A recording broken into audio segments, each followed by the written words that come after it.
when the G.B.R, the Secretary of State, canvassed the community, they tried to strike fear in the heart of the black community.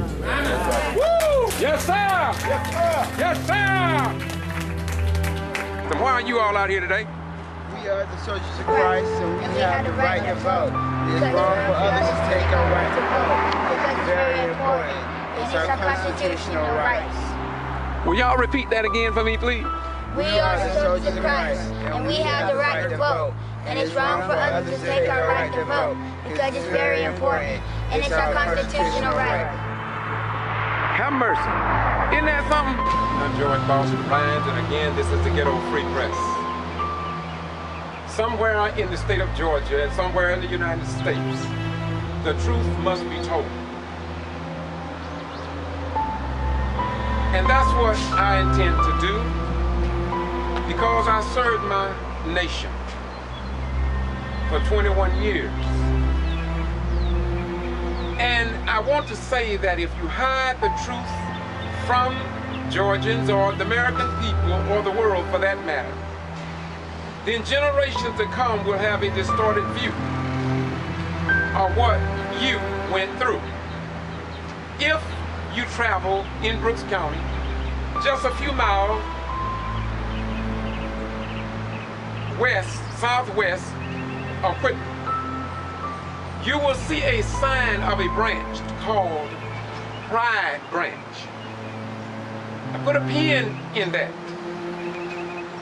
Now, if history is not reported, or news is not reported to the general public, when people look at the Quitman 10+2 and the history surrounding these two mistrials of one of the Quitman 10+2, you could get a distorted view.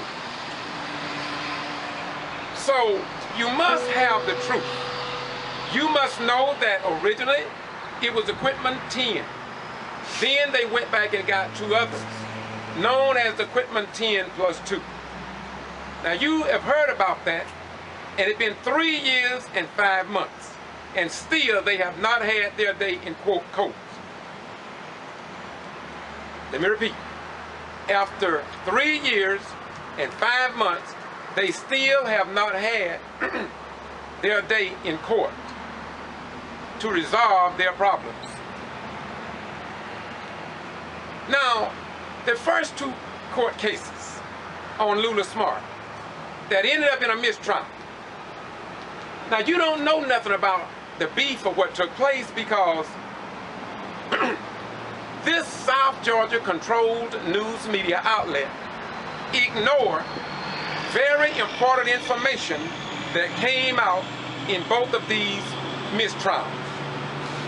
You don't know that John Boone worked for the Quitman Post Office and that he took official mail, took information off, and handed it over to a private investigator that had been hired by Brooks County School Board attorney to investigate the Quitman 10+2. Now, as Attorney King said, if I got it right, and I think I do, that should have been something like red flags going up. Haven't finished yet. Since that have been brought out in two court cases, both of them ended up in a mistrial. Why haven't you read about that in your newspaper? Why have not the Postmaster General of the state of Georgia and of the United States of America done something about that possible violation of everyday common citizens' right to have their postal mail protected? Haven't finished yet. The registrar that works at the Board of Elections, yes, she had a spike in absentee ballots, but does that mean that she have a right to take ballots from the voting location or her office to her private residence where she can have Republicans, Democrats, Independents, or Green parties look over those ballots if she so choose because they are not in the jurisdiction of the government entity? That's just food for thought. I'm not saying she did that, but the court said under oath that she did it and that she hired extra people, including her granddaughter, to process the ballots. The attorney, G.B.R. King, asked a valid question. Of course, you wouldn't know nothing about this because, see, South Georgia don't have a news media network that will report cases such as this. But if someone commit a crime or break into a convenience store, then you got it. You're right. Front page coverage. More so if it's a black African American. And some people will say you playing the race card. There is no race card to play. When you're dealing in truth and falsehood, we're not even to that level yet. Haven't finished yet. Now, what have the Georgia Secretary of State done to show other registrars in the state of Georgia that it is right or wrong to take ballots from your place of employment to your place of personal living without any repercussions from any elected official or government entity in the state of Georgia or in the Department of Justice, because Eric Holder of the Justice Department have been given DVDs from the Representative Tyrone Brooks, and he has not reported back to the people who raised these questions in the first place. Now, so with all this in play, why did not the newspaper report what you will find on Boston G.B.R. channel? That the judge would not even let us record anywhere around the courthouse grounds here in Brooks County. That means you couldn't interview the people on the courthouse ground because they banned us from recording. Now, what do you think about that? Are we in Russia, China, or some other third world communist nation? Wait a minute. Gonna get good in a minute. Do you not know that most of the Quitman 10+2 are highly respected here in Brooks County? Elizabeth Diane Thomas have always worked with children, dedicated to the education of all children, regardless of race, color, creed, or nationality. But yet in the press and in the news media, they paint these people as criminal, ugly mug shots. Thank God for the Honorable G.B.R. King, Carla Walker, and Simmons Law Firm out of Atlanta for standing up for the best under our form of government. Now look, many people in the black community, more so among our young black people, they come up to the courthouse, they look for blacks to be employed in and around the courthouse in some of these high-level jobs, not just in janitorial service or cutting the grass. After all these years, it seems as if though something remains seriously wrong here in the state of Georgia. Now look, if nobody talk about it, then you would never know about it. And since the newspapers will not even hire blacks in the higher echelons of the newspaper, and if they hire them, they have no say-so, according to people that works for TV stations and newspapers. They tell me this. And I got others in the radio system, network, who has a story to tell. But they must maintain some level of income. And so they can't tell the whole truth, but they'll tell me some of the truth off the record. And I will never divulge their names, because I understand that system. After all, I put 21 years in the United States Armed Forces. And that's another story for another day. So as I close, I'm appealing unto the governor of the state of Georgia once again, to the Georgia Attorney General Sam Olsen, and to Secretary of State Brian P. Kemp. Brian P. Kemp ignored a public meeting at the Board of Elections that was definitely in violation of the Sunshine Law, violation of the Open Records Law, or Open Meetings Law, and yet nothing has been done publicly, and nothing was published even about that meeting not being announced to the general public. This all have been documented. I'm not reinventing the wheel. This is nothing new. This is a matter of fact. And if anybody would like to review the fact that I'm talking about, they are already available.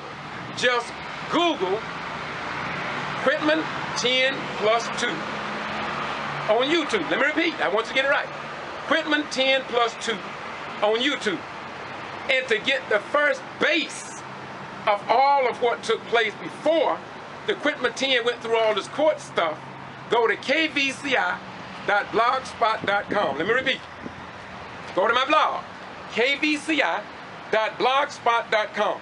I walked the streets of Quitman and Brooks County in Marvin, along with the late Reverend Calvin Benjamin. We had people to tell us how the G.B.R. intimidated them to the degree to right over here, I can take you to their house, by my cousin's house, right across the street. This lady said she would never, ever vote again because of the degree that the G.B.R. investigated them. Now I'm asking anybody, Secretary of State, Brian P. Kemp, I will accompany you to her house. She was afraid to even talk to us. And there are others. And some of them are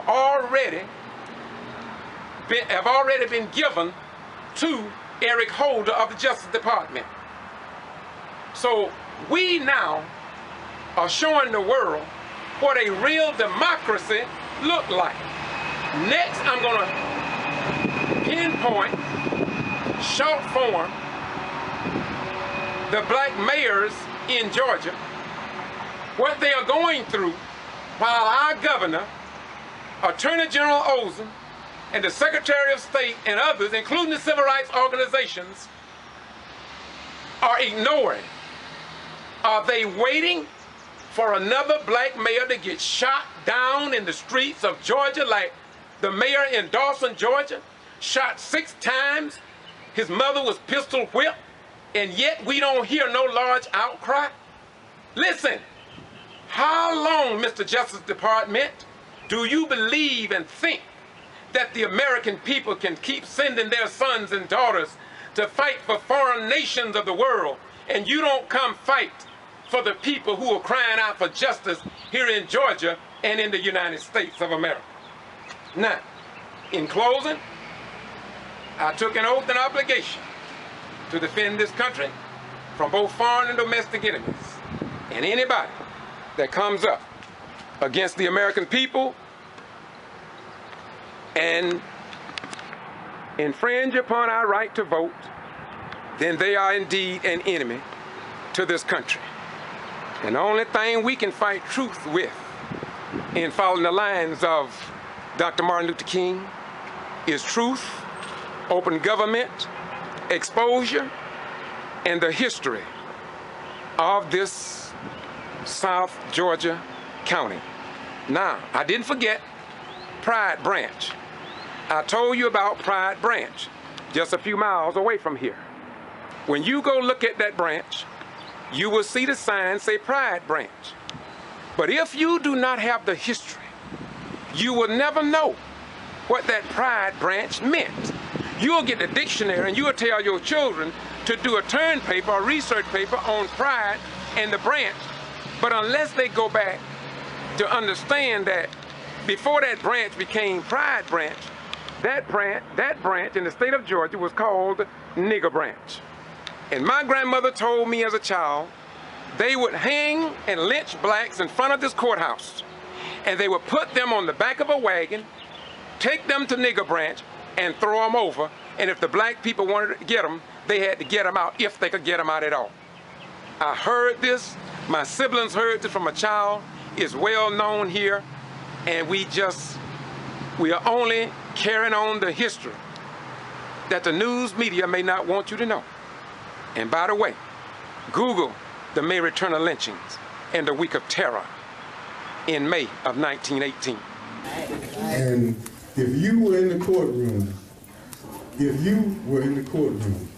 That's right. you would have seen one of the biggest fiascos you ever wanted to see in your life. Oh, yes. That's right. Oh, yes. The witnesses lied on the stand. Yes, yes, yes. The Georgia Bureau of Investigation lied on the stand. That's right. Yes. Falsified documents. That's right. Yes. The Secretary of State lied on the stand. Yes. Sure did. Yes. Yes. Came from the post office, who started this whole mess, lied on the stand, Sure did. Yes. all to try to make these citizens look guilty. But thank God that we have a God who sits high. Come on now. and he Yes, looks sir. down. That's right. Yes, Lord. Yes, Lord. So why are you all out here today? We are the soldiers of Christ, and we have the right to vote. It is wrong for others to take our right to vote. It is very important. It's our constitutional rights. The Georgia Bureau of Investigation lied on the stand, That's right. Yes. falsified documents. That's right. Yes. The Secretary of State lied on the stand, Sure did. Yes. Yes. came from the post office, who started this whole mess, lied on the stand, Yes. all to try to make these citizens look guilty. Okay, what are your name? Hi, I'm Jody Williams, and I'm with the People Agenda Criminal Justice Committee out of Atlanta, Georgia, headed up by Dr. Joseph Lowry. Something took place in the courtroom that got your interest, and you want to share that with the American people? Sure, I do.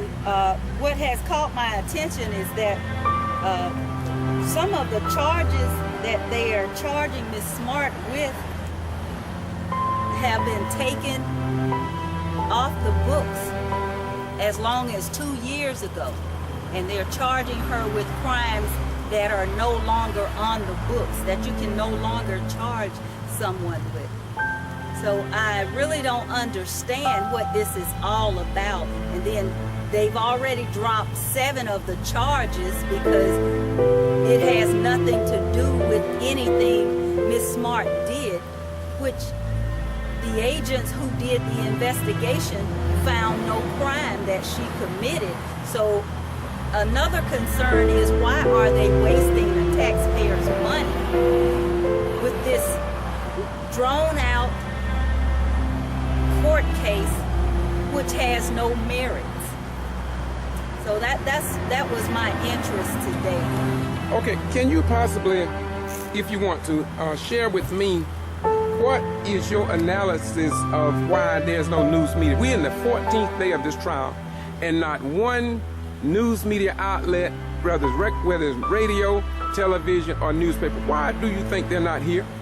Well, there must be some unwritten something that these people don't want this widespread, any of this to get out, because this is how they're handling when blacks win elections. They're doing whatever it takes to have them removed, and then the governor would sign off on something like this. It is a shame.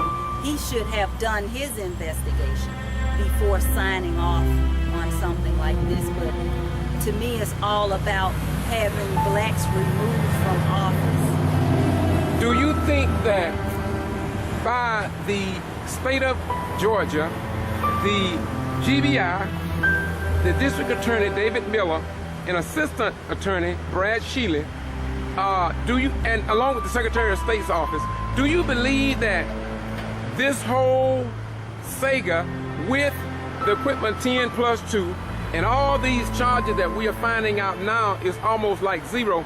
Do you think that that will stop people from voting, or do you think that would energize people to vote more? What do you think? What's your opinion on that? Well, my opinion is, and going back to when they went into the people's homes, knocked on the door with their badges and their guns in their holsters, telling them that they wanted to ask them some questions. One thing they did not let the people know, that if they didn't answer the questions, no harm would come to them. No arrest, no trouble would come to them. They didn't make that known when they approached the people. And as a citizen, a black citizen of the state of Georgia, it bothers me if someone approached me with a gun and a badge requesting that I do something. You know, if I didn't know that I didn't have to comply, I would try to comply even if I didn't want to, because I wouldn't want to be in any trouble. So I know older blacks, and most of these people were older blacks. They're frightened by law officials with guns that frightened them. So of course they was intimidated and threatened by the officers who knocked on their doors with no warning. How did you take the repeated questions by the defense to the Georgia Bureau of Investigation agents about their training? Most of them had never done an absentee ballot investigation. Why do you think the state would send amateurs down to investigate something as serious at this dispensation as voting fraud along the lines of voting rights for black African Americans? Well, I don't understand why they would send unexperienced people when the Secretary of State has their own agents and investigators who could have readily did this. And I do know by experience that one of the G.B.R. agents have in other cases threatened people, have even set them up, have even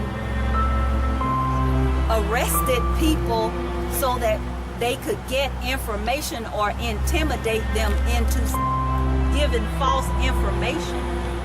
So I do know that firsthand. Miss Amy Braswell tactic. And one case in particular is the Reginald Rayshawn Shriver's case, a dog fighting case, which she picked up who was considered a state witness in a drunken state and intimidated him and badgered him into making false statements against another person who was in that trial. Now, this is the Ghetto Free Press, and I wouldn't want you to make a statement that is not true. Now, what you just said, you know that's true? I know that to be true. I was in on that particular case. I was acting as Mr. Shriver's advisor in this case. Okay, thank you very much. Any other, you want to close us out with anything in particular? I just want to tell the people, keep voting. Get out to vote. Make your voices heard so you'll have a stronger platform in any decision making in your county. So get out and vote. All right, that's a good message. Once again, this is the Ghetto Free Press. George Boston Rhymes, doing what I do because somebody got to do it. Get ready, get ready, get ready. Well, what would you like to say about the court case today? Hi, my name's Gloria Tatum. I'm from Decatur, Georgia. I've been following this case for a couple of years now. And to me, it seems like that there was a massive GBI investigation, a month-long trial of Lula Smart, and they're charging voter fraud, but it seems like that there's no crime here. So all of this money and resources have been spent for 4 years, and there's no crime. It's people who lost power, who are upset. And to me, this is just another part of the voter suppression efforts going on nationwide, because certain entities don't want a lot of people voting, because when people turns out and vote, they don't win. So. But one other closing thing. What do you think about, if you have comment on this, why do you think after 14 days, no news media, no TV, radio, why do you think it's like that? The same reason so many other issues aren't reported. The news media is corporate owned and profit driven by elite individuals, and this is not the only issue that's not reported by the media. There's a lot of issues not reported by the media. This is just another one of them, because the news is censored and it's controlled and it's corporate owned, and so the last thing, this is my last question, then we'll go. I know you got to run, but I want you to think short form. What are we to say to Iran, Iraq, Afghanistan, and other nations of the world who are looking up to us, because we've always prided ourselves in freedom of speech, freedom of religion, etc., etc., etc.? Do what we say, not what we do. Thank you very much. That's very good. Thank you so much. Thank you.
And then she signed and up and down.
he said he had filled out one time before and they threw it out, said it wasn't complete.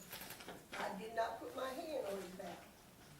The other three, I had to put my hands on that because I had to do the ballots for him.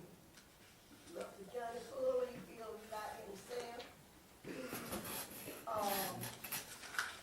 I watched him while he signed it. And all of these persons, I left the ballots with them once they were completed. So Yvonne Sturstill, I think her daughter came in 1 or 2 times, but she told me to check on her mother because she was moving away and she could not do her own ballot. And she wished that I would assist her mother. So I left the ballot in their possession, and whoever mailed them, I do not know. But I think Arthur said his sister that was my son put his in the mail. And Johnny Fuller, so I had to have them in my possession, those 3, because I had to assist those persons. But with Johnny Fuller, I did not touch his ballot.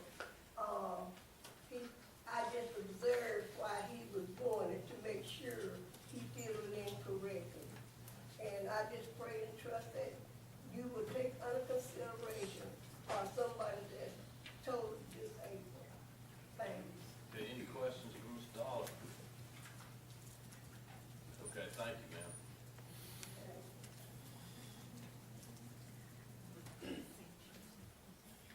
Good morning. Good morning. My name is Alice Strong. My address is P.O. Box 324, Columbus City, Georgia, 31549. And I have been cited for, it says Ms. Dolores Wright said I took her ballot and she did not require any help. But she did require help. And I have a letter from her son stating that she required help because she had had a stroke. And also, she was housebound. She's an avid voter, but she couldn't get to the poll because she has a motor wheelchair, and it was torn up at the time. And I was asked to go and help her vote. But the only thing I did, she did her own marking on her ballot. But I signed the oath that I assisted her and filled out the back of the oath with her information. And I have this letter from her son. What about a motion to accept the letter? So, second. I've got a motion to second. All in favor, signify by saying aye. Aye. All opposed, same sign. That motion carries. And if you'll just hand that to Mr. Carter.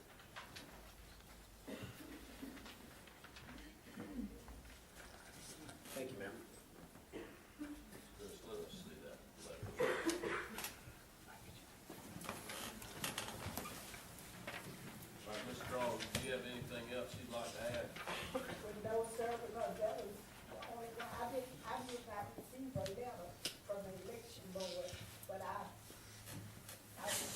saw someone else's letter, and I saw my name on there, so I decided to come and to let you know what So happened. you're saying that you did not receive notice of this hearing? No, sir, I did not. Any questions for Ms. Strong? Okay, thank you. And, but also in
signify by saying aye. Aye. All opposed, same sign. That motion carries.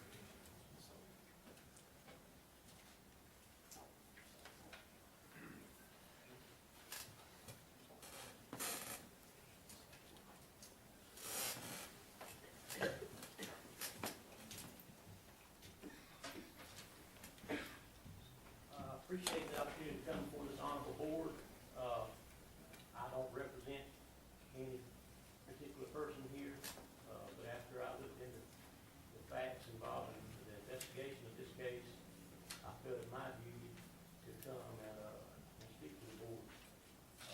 I don't represent a certain individual, but I do represent law and order in my county and executing it fairly on the citizens of my county. Due to the time constraints, I had written a letter to the board, but with such little notice, we didn't get it off. So with your permission, I'd like to go over my letter and just point out some facts in case you have some exhibits attached to your folders. I hope you'll follow along and stop me at any point that I can answer a question. I will say also that the Secretary of State's office, the Investigations Division, has some of the most competent investigators in the state of Georgia. I know this because I was one of them at one time. And I know these investigators, and I work with these investigators, and they're very competent.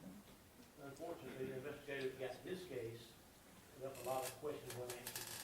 And in my opinion, this investigation was sloppily done. And I'll point out some of those instances in my letter. It is my understanding that several citizens of Delaware County have matters pending before this body. I would like to take this opportunity to address the board concerning my firsthand knowledge of the fine ethics and good character of many of the individuals named in this report, as well as the obvious investigative deficiencies evidenced throughout this case. Firstly, the complaint originated from an individual well known to my office. As a matter of fact, your complainant, John Dobson, is currently being investigated by the G.B.R. for recklessly and repeatedly pointing a pistol to the head of a local senior citizen while threatening the gentleman's life, only because he agreed with Dobson's outlandish and slanderous rants. Closest family circle. Sworn affidavits reveal a sloppy or non-existent investigation aimed only at smearing my family. See attachment number 1, pages 4, 5, 6, and 7, which are sworn affidavits that counter the allegations made against these individuals. I've been a criminal investigator for well over 20 years. I've investigated every crime from shoplifting as a local agency police detective, election fraud as a member of the Secretary of State's Investigative Division, to war crimes as a criminal investigator working overseas for the United Nations. In every case I've ever investigated, all witnesses and all of those accused were interviewed whenever possible. An investigator should never submit to a prosecutor, or in this case, to this board, an investigative report that reflects solely the uncorroborated allegations of the initial complainant. This is not the former Soviet Union, and this is not Saudi Arabia. The agent assigned to this case had 3 years to interview all the parties related to this case. I was told the agent claimed she couldn't find them. I was told the agent insinuated that many of the individuals mentioned in her report avoided her attempt to interview them. This is simply not the case. These people are honest and forthright in all of their affairs. They are definitely not the felons this investigator has accused them of being. After casually investigating this case for 3 long years, the respondents were notified they were being accused of committing various felonies by Chief Investigator Chris Harvey, and their case will be brought before the board in 30 days. I, as Sheriff of Delaware County, was contacted by several of these little old ladies and gentlemen named in the report. Many of these individuals are some of the dearest and sweetest elders of our community, hard-working, honest, tax-paying citizens who came up through the Great Depression and fought in our wars. Some are still involved in serving their communities in some way. They are proud Georgians who up until this time believed in our system. They believed in our election process. One 92-year-old widower, a World War II veteran, often boasted proudly to his family and friends that he has voted in every election since he was 18 years old. This same gentleman told me that he will never vote again because of this ridiculous accusation against his 65-year-old daughter a retired school teacher, widow, and loving grandmother who has never had even the slightest encounter with law enforcement. Another, Mr. Henry Carnes, a 75-year-old respondent who is also a pillar of our community, stated in his sworn affidavit, "I doubt I will ever vote again based on how this investigation has been handled. It's just not worth the hassle." You can see his statement on attachment 1, page 2. As a trained career investigator and at the request of some of the respondents, I read through the investigative findings regarding this case. I quickly realized that there was absolutely no evidence of criminal intent or fraudulent acts, but what appeared to be only minor errors in filling out the absentee ballot envelopes. I also felt compassion for these senior citizens because most are not physically or financially able to defend themselves before this board. I personally hired a private investigations firm to locate and interview the witnesses in this case and to obtain sworn affidavits from them. I merely provided the investigative firm the names of the respondents and witnesses and a copy of the complaint. Promptly, in the course of 2 afternoons, these witnesses and respondents were interviewed and sworn affidavits were obtained.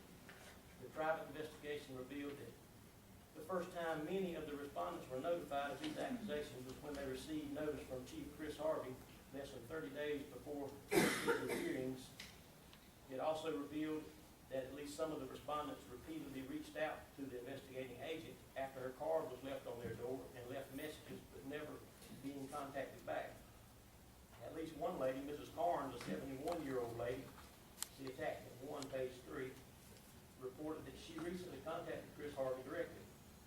The respondents and witnesses in this case obviously did not elude investigators, but instead attempted to reach out to them.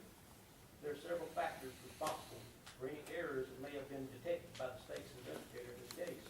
However, even the slightest insinuation of criminal intent and or fraud is grossly unjustified and not supported by the facts.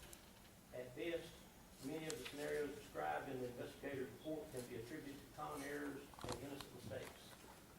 Mistakes such as poll worker did not check the box that an elector's driver's license was inspected 33 times countywide. Out of 35 ballots cast, that's not bad. Elector did not fill in the blank for the street address, 18 counts countywide. Elector signed their name in the wrong line, 1 count. Poll worker did not check the box that elector was physically disabled, 10 counts. These and similar violations go on and on to equal some 162 counts. I think this board would agree that the fine print regarding the oath on the absentee ballot is very tiny at 1/16 of an inch. You can see in the tax sample. The oath of person assisting elector states that only if the person assisted in marking such elector's absentee ballot are they required to sign the oath. Obviously, the investigator assigned to this case also had trouble reading the fine print, as many of those accused of committing a felony by not signing the oath had not assisted in marking the elector's ballot. They may have assisted in filling out the oath of the elector and are assisted in addressing the envelope properly. But in most cases, signing the oath of a person assisting elector is not required. However, if an investigator were to ask an elderly elector or if anyone helped them fill out their ballot, of course they'll say yes, because in their mind they did have help with their ballot. The help was in filling out the oath and address correctly and maybe applying postage for it. When the private investigator specified to witnesses using exhibits to demonstrate what is considered assistance with their ballots, they quickly clarified their answers, and not one of the witnesses interviewed thus far has corroborated any of the accusations of wrongdoing. We also had a new and at that time inexperienced registrar who had a lot to learn rather quickly. She was in constant communication with the Secretary of State's office staff as she navigated her first election, nervously trying to do everything just right. I'm sure she probably made a few mistakes, but after this horrible experience, she will probably seek other employment. There is not one single element of this case that rises to the level of election fraud. There's not one single element that can support any claim of an elector not freely voting for the candidate of their choice. There's not one single element to support any claim of an eligible voter not being allowed to cast their vote. There's not one single element to support political corruption in our county. I would bet that if the state investigators scrutinized any county election in this state as closely and as for long as they have scrutinized ours, they would find a similar number of these mistakes and probably more. People are not perfect, and temporary employees who may work one election day every few years are bound to err. But as long as they err on the side of not denying a single eligible voter to cast their ballot, we have accomplished our goal as a free democracy. I feel it's very unfortunate that innocent, law-abiding Georgians can be dragged before this board and accused of committing felonies when a fair and competent investigation has not been completed. These matters will forever be a part of the public record, and these good and proud members of our community will forever be shamed and ridiculed for being undeservingly accused of criminal behavior by having their names attached to this report. I am hopeful the members of this board, Secretary Kemp, along with our legislators, will explore measures that might prevent other Georgians from suffering through such an embarrassing ordeal in the future. Best regards. Attached to my letter, you'll find several sworn affidavits that clarify and contradict the information that you've been presented by Investigator Harvey in his report. Sworn affidavit can stand up any court of law anywhere. To give you an analogy of what has happened here is we had a gentleman, we're known for our big deer and world record bass in my part of the state. This gentleman lured an investigation down here with tales of the big game we have. Well, once they came looking for that big game, they didn't find any because the guy was a fraudster. So before going back with an empty sack, they stopped off and bought a few packs of bologna. And that's what you have here is bologna. You can't make big game stew off bologna. I appreciate you all giving me the time to address you. It's upsetting to me. We've had so many negative issues surrounding our county historically. We've got new people in office. We're trying to change things because our economic plight is so bad. We don't have much industry. And we'll take the rap for what we do. And we'll punish those that have violated the law. But in this case, I'm telling you, there's nothing here. This was a fishing expedition. When the complaints didn't pan out initially, for whatever reason, they decided to dig until they could find something. All you've got here is a few mistakes. And if you've ever been involved with filling out one of these absentee ballots, I'm sure you've made a mistake too. But I hope the board will consider the evidence that I presented. This case has not been adequately investigated. Witnesses have not been adequately interviewed. This case was strong done, it was sloppily done, and innocent Georgians have been dragged through the mud by being attached to this report as a result of that. And I think that should never happen to any Georgian or anyone in this nation as part of that case. I appreciate your time, and any questions you may have of me, I'll be glad to try to answer. Any questions for the sheriff? No questions. Thank you, Sheriff. Anyone have questions you need? Yes, ma'am.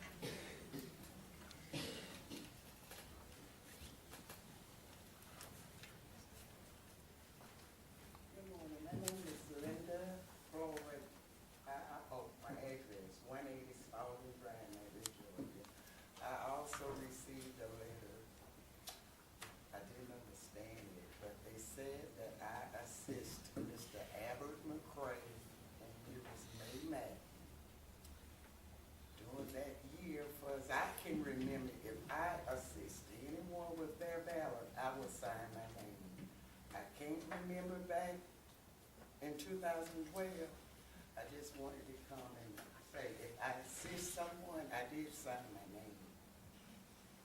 Thank you. Okay, any questions for Ms. Floyd? All right, thank you for being here. Anyone else? All right, Mr. Harley. Hurts me my county commissioners, Mr. S.O. Jones, Mr. Joe Wingate, and Mr. Howard Lawson, find nothing wrong with this. They find nothing wrong with this. How much can one community endure to have the right to have our votes cast and counted for who we want to represent us?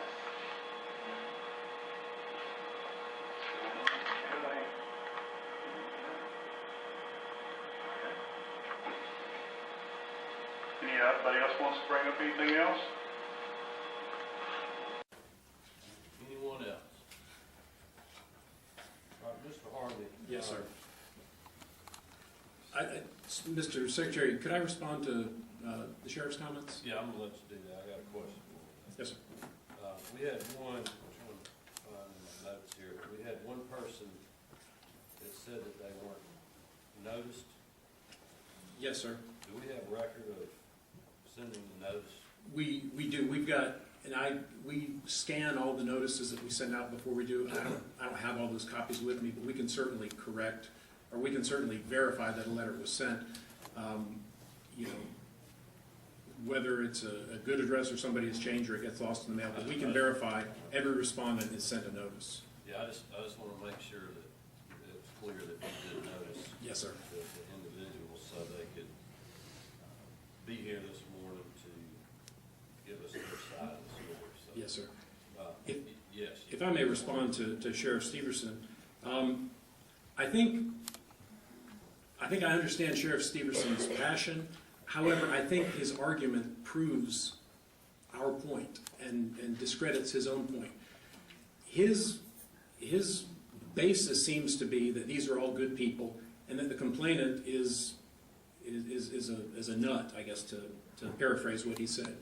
And we shouldn't have considered the allegations of a nut, and we should have known better, and we should have somehow made some sort of subjective analysis that, well, this person is making a complaint, and we should have known that he was crazy and not done anything about it.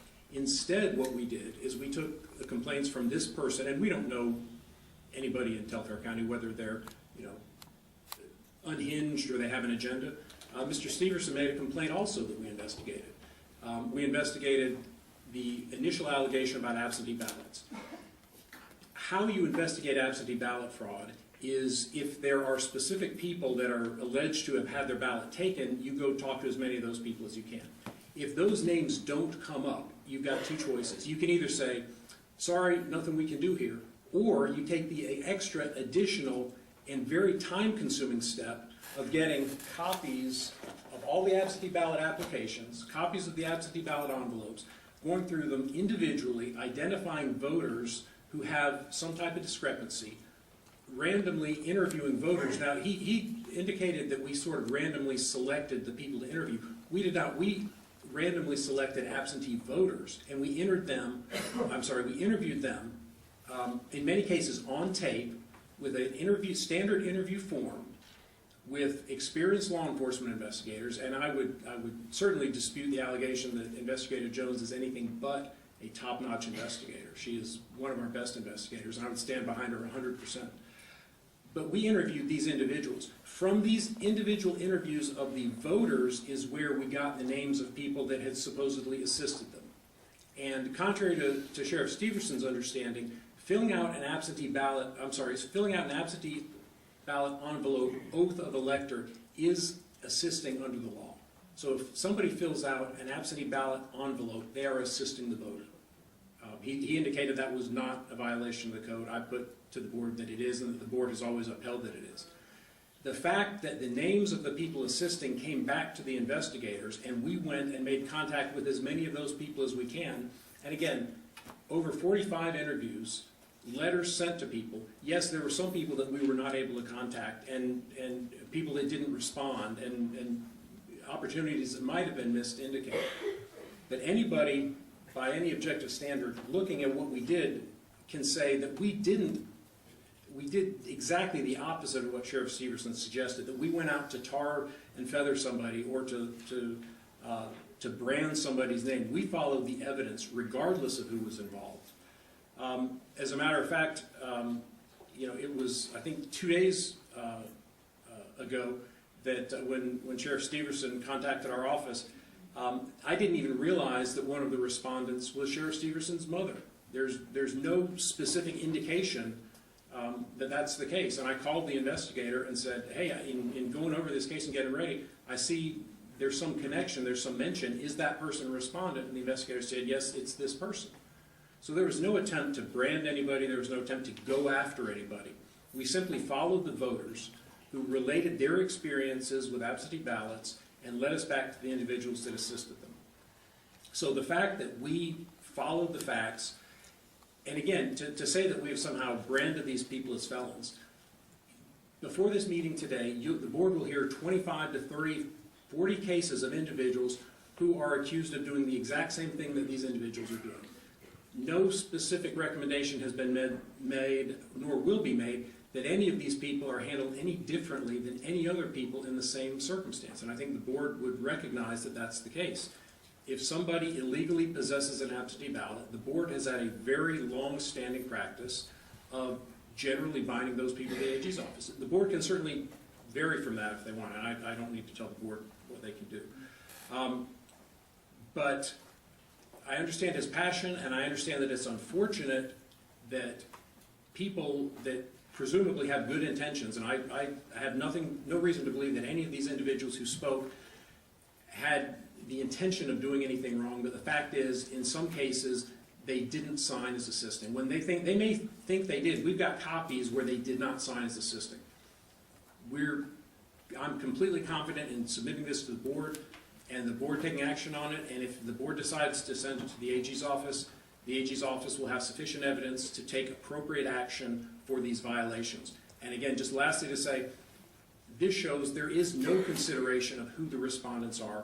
We followed allegations and we followed violations, and when we find a violation, we make a citation. We've cited state senators, we've cited state representatives, we've cited candidates, we've cited family members. Any questions for Mr. Harvey? Mr. Harvey, look at the oath of the person assisting elector. Yes, sir. Carefully. It says that I've assisted the elector in marking such elector's absentee ballot as such elector personally communicated such elector's preference to me. It doesn't say anything about filling out envelopes or putting addresses on envelopes. This is talking about assisting the elector in choosing the candidate, just like the sheriff is said. Now, if the oath should say something else, then it needs to be amended on the form. But this just says that you're helping mark the ballot. And we've heard, and I don't know that your investigator went that far in her investigation to determine whether the assistance was marking the ballot or just filling out an envelope or putting a return address on it or something like that. And I think it makes all the difference in the world. Well, sir, respectfully, under 21-2-2 definitions, ballot, and I'm reading from the code, ballot means official ballot or paper ballot and shall include the instrument, whether paper, mechanical, or electronic, by which the elector casts his or her vote. Right, but you're not reading what the oath says. The oath says, it doesn't say anything about saying that you have to, this oath doesn't say that I help fill out The oath says, another part of the ballot. Yes, sir. It says making the choice of the candidate the elector chooses. Now, Yes. if you didn't do that, why would you sign this affidavit? Because it doesn't say I helped in any way with the ballot. Well, it says ballot, and under the definition of ballot, the envelope counts as a ballot. Yeah, but you gotta look at what the oath says, not what the statute says. Okay. I understand, sir. And if the board, wants to, direct us to follow that, this is the standard that we've used for years, and we can certainly reconsider. I can talk with Mr. Willard if that's something we need to reconsider. I think if you look at the memorandum of interviews that we did, they do indicate in pretty great detail what the person did. The person, and you don't have that, but I'm talking in these files when we do interviews, we do a question and answer form, and then it's summarized by the investigator. In some cases, it's audio recorded, and the investigators do go into specific detail about what was done. And in many cases, it was just that. It was that the assister marked the ballot envelope. And if the board doesn't believe that that's a violation, we can certainly adopt that. But it's been the standard practice that is considered assisting with an absentee ballot. Regardless of what the standard practice is, it looks like to me we need to go with the language of the oath rather than some standard practice. Particularly when some of these affidavits says, my daughter-in-law only filled out the mailing envelope in order to mail my absentee ballot. It doesn't say the daughter-in-law helped her select her candidate. That's right. And in some cases, that I helped select a candidate.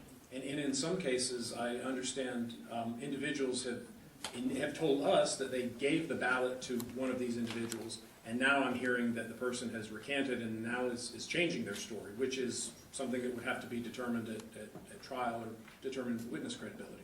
I've not seen those affidavits, so I don't know what they say, but I had a call when Sheriff Stevenson said that Ms. Carnes called me. She called me, I think, Tuesday this week.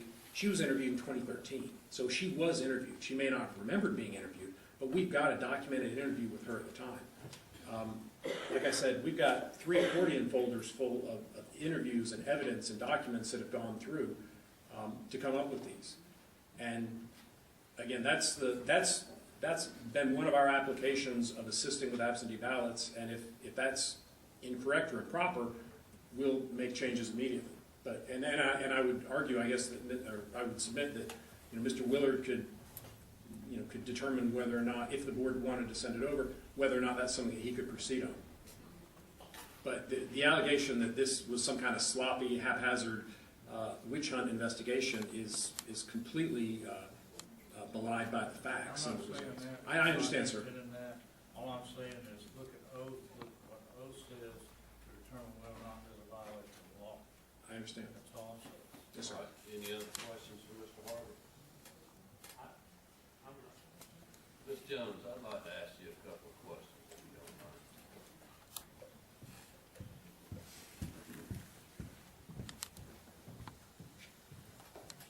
Just give us your name, address for the record. Pam Jones, investigator for Secretary of State's Office, 237 Coliseum Drive, Macon, Georgia, 31217. I had a few questions I wanted to ask you. How long have you been an investigator for the Secretary of State's Office? 6 years. 6 years. Do you believe that when you were doing this investigation, you were one-sided in it? No. Do you believe that you randomly selected the individuals that you talked to or interviewed in this process? Yes. And why would you do that? To get an adequate sampling of the alleged violation. So that not to take too many people from one district. I went through the stack of applications or ballots, and like every 5th person pulled the application to review. And until I could get the number that I needed. So when I say randomly selected, it wasn't like you just went down there and picked the people that you thought you should talk No. to. You had a process on how you would do the investigation. Yes, That we would give- decided that 20% would be an adequate review. And discussing with our supervisor and Mr. Harvey, we decided 20% would be sufficient number.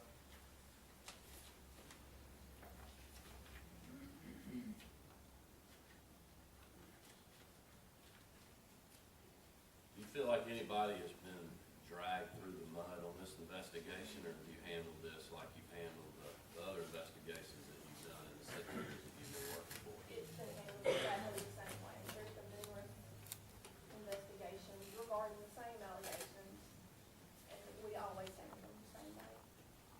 tell us about how you went through the contacting process of the individuals that claimed that they were never contacted, that they were never talked to, that they called you back, left messages, and then you didn't call them back?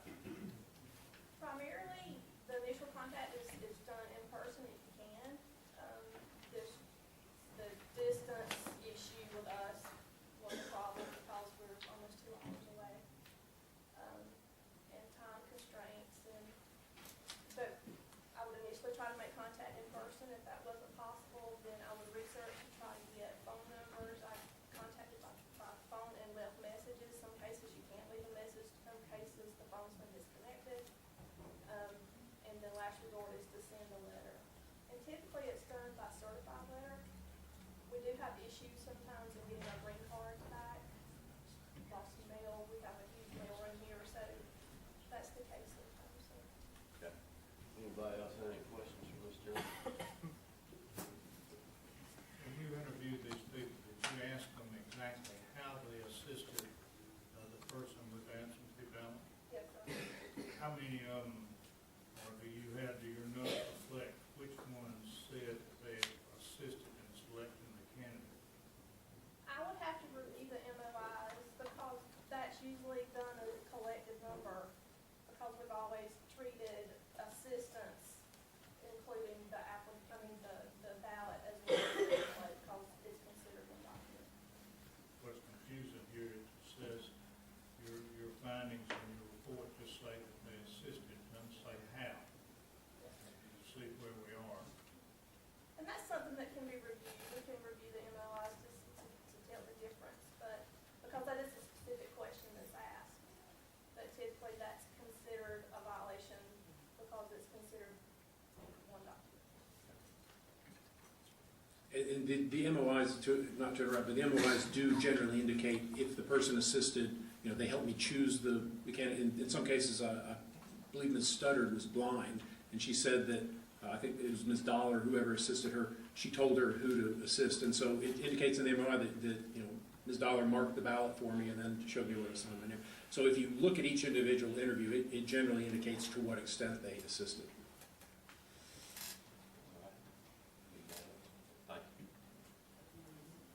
All right, anyone else wishing to speak that hasn't spoken? All right, Sheriff, you have something you want to add? Yeah, I'll just add that in the report that you all have, it says basically that the complainant's allegations could not be corroborated. At that point, I don't understand why they went on such a fishing expedition when they brought us all here today with a bunch of errors on the voting process. And also, if one does not understand the law or the rules for the absentee ballots themselves, I don't understand how they could be expected to investigate it and bring these good people before this board. As I'll stand by that this investigation was done sloppily. This investigator has no criminal investigations experience besides her experience since being hired with this board. And there's a lot more that could have been done. And you all must agree with me that the verbiage on the absentee ballot as far as the oath is very confusing. And you'll have hearings from now until the end of time to cover everybody that makes mistakes on those. These people try to do the right thing. They're not criminals. They don't have criminal records. They don't have criminal histories. And it's unfortunate that they're here today. Thank you, Sheriff. I would just say that these technical errors on voting and forms and procedures, we have laws, rules, and training for a reason.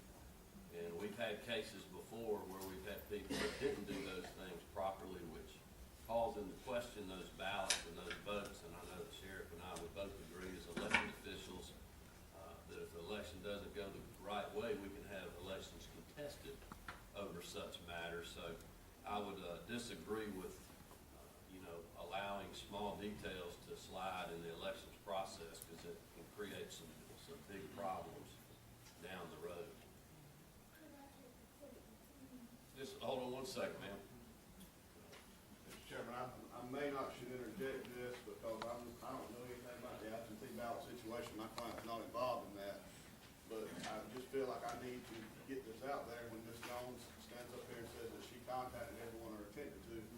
former election superintendent, who was the election superintendent at the time, was not contacted, and she's been living at the same address in Helena and has the same phone number for 30 years. Just want to get that out.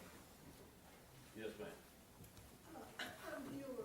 Ms. Dahl, you got to come on back up here to the microphone for me. I'm viewer dollars, and I want to find out if it's proper for the investigator to harass and intimidate relatives that are deceased or by the absentee ballot. Well, ma'am, I think if you have a complaint about somebody harassing or anything No, else. investigate, yeah, what I need to write to the Yes, ma'am. Secretary of State. Yes. Okay, thanks. All right, anyone else? Okay. Ms. Harvey, do you have anything else you wanted to add? No, sir. I think Let me ask you this, on the more serious potential allegations, do you feel like it would be beneficial for us to table those parts of the case where you could pull out and look at, you know, the investigative documents and give the board some more detail in the future on those? Or? Well, I don't know that that would necessarily be helpful. My thought is with the allegations that have been cited are pretty clear, and if it's determined that those are not good citations, then I think the easiest way to go forward would be for Mr. Willard to evaluate each of them and then, you know, close cases or just misrespond as necessary. You know, Sheriff Stevenson said that, you know, there is no real fraud going on down there, and you know, frankly, we didn't find evidence of real fraud down there, and I don't dispute that with him as far as our evidence goes. But you know, as you said, you know, little things matter in elections, and details are important, and I don't know that there's going to be any more detail that we could gather. I think maybe a better use would be for to us, maybe in consultation with Mr. Willard, if you bind it over, is to, you know, determine, you know, how far this assistance gets pressed, or clarify that, so that, you know, we can look at each case, because in some cases people did say that this person marked their ballot for them, and in other cases, as Judge Simpson said, they admitted addressing the envelope.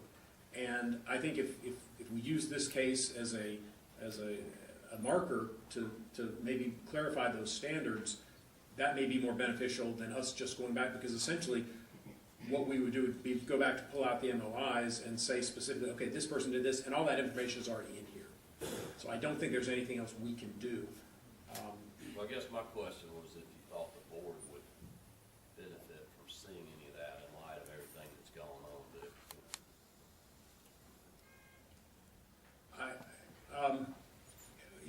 Certainly, I'll be happy to do anything the board wants.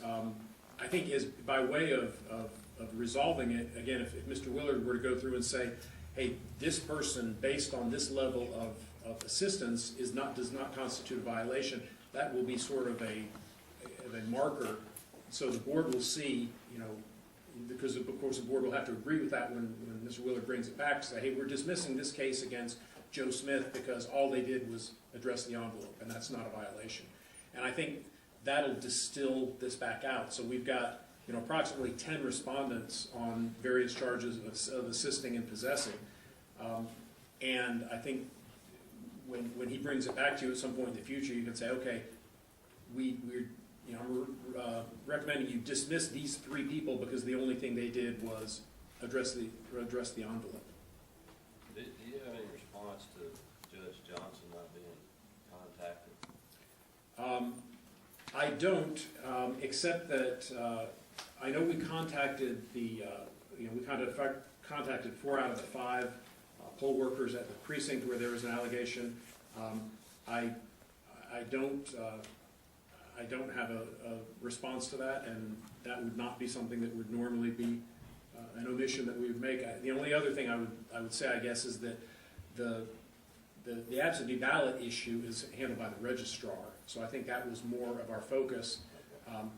But in hindsight, yeah, talking to the election superintendent regarding the voter certificates would have been would always be advisable. All right, anybody else have any questions? Well, Mr. Chairman, I had a position, and then ask some questions. I tend to agree with Mr. Harvey that there's enough evidence here that's been raised, even though there's affidavits that have been presented in opposition to it. It seems to me that the most efficient way to deal with this case would be to bind a lot of it over and have Mr. Willard look at these affidavits and the other information that the investigators have brought forward.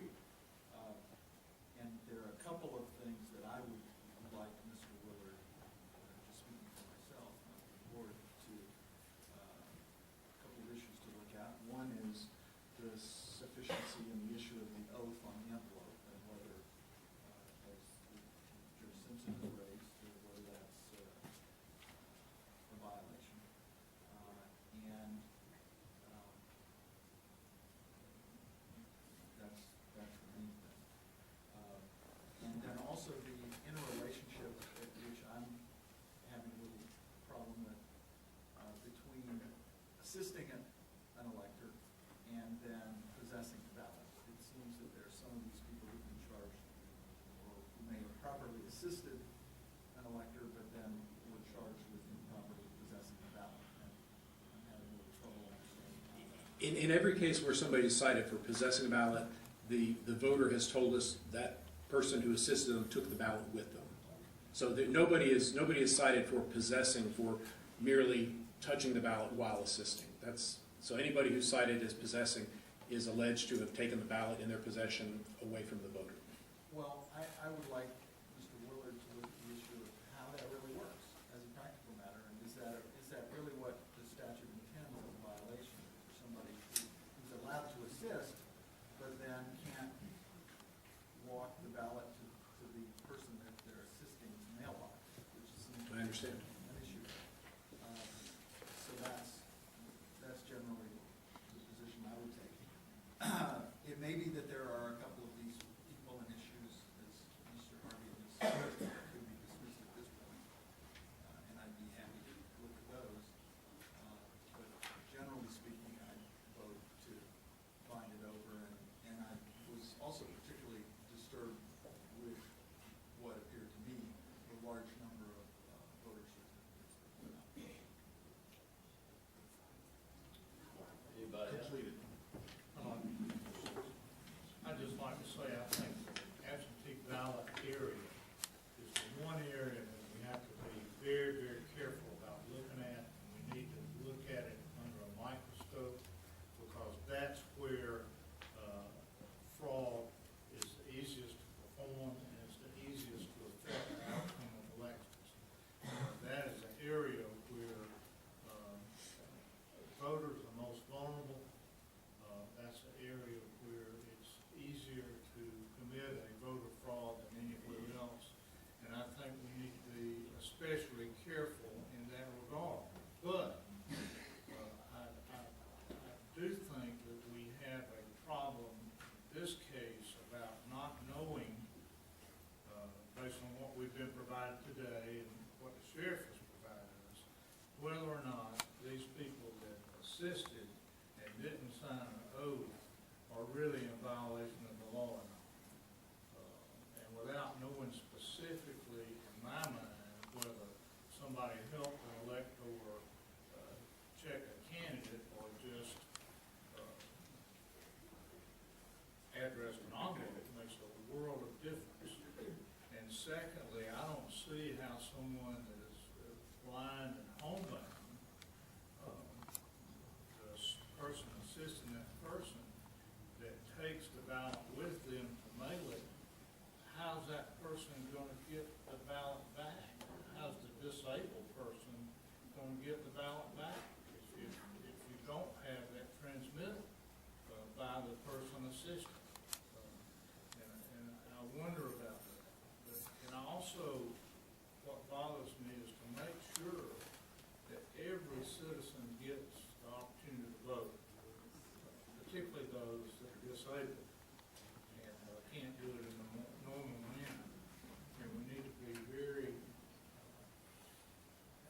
open to making sure that the assistance they get and that they get the same protections that all the other voters get in casting their ballots. But under these circumstances, with regard to these assisting charges and things like that, I don't think I could vote to bind this case over based on this record. And the second thing is that with regard to the superintendent and the board of registrars, Lori Sawyer has done a good job in her response and shows that the county has taken substantial remedial action already. And I wonder if this case, if that portion of the case is found over, I would encourage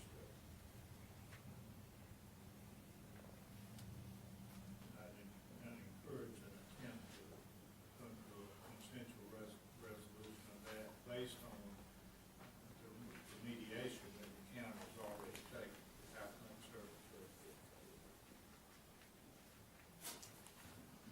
Mr. Willard, would you mind, or if you can, explaining,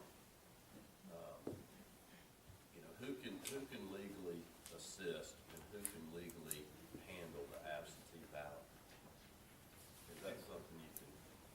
Well, I can point you to 21-2-385, Mr. Chairman.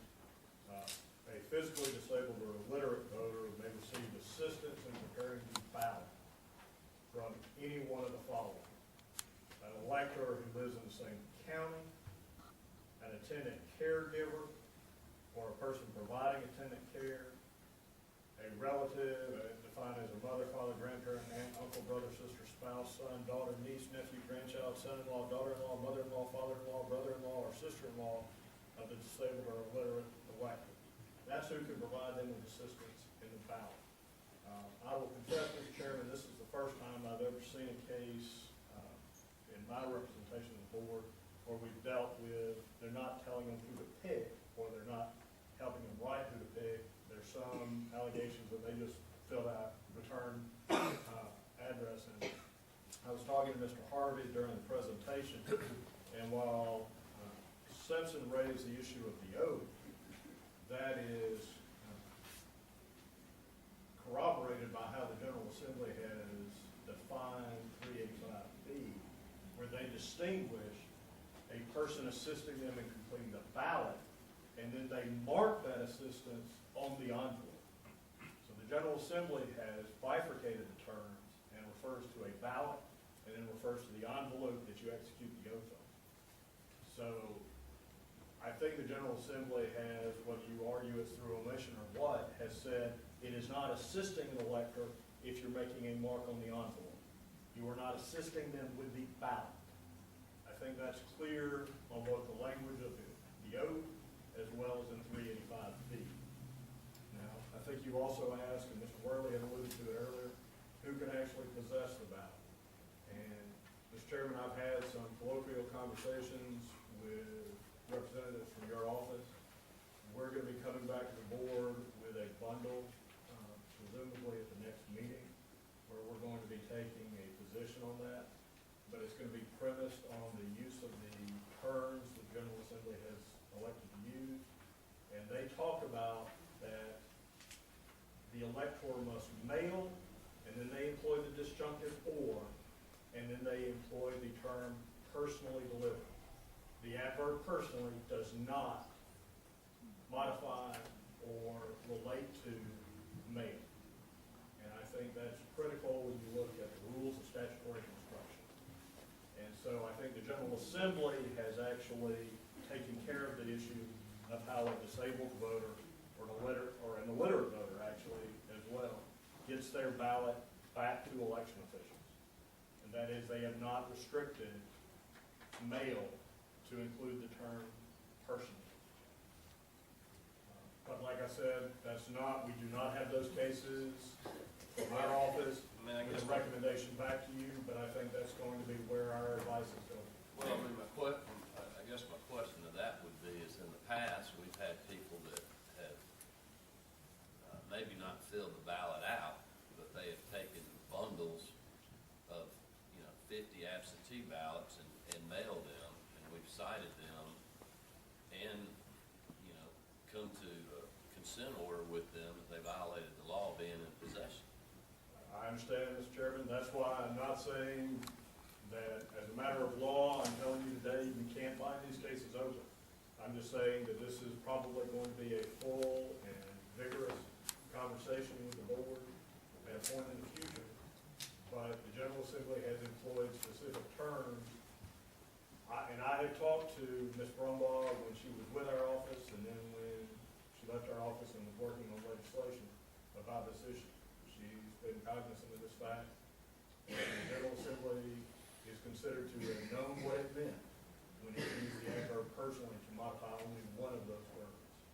Well, I think, at the end of the day, we've got the law and the state election board rules that we, have to have them followed and we have to enforce. And one thing I think that I've seen, I know the 5+ years that I've been chairing this board, is that we've been very consistent on how we handle these type of things.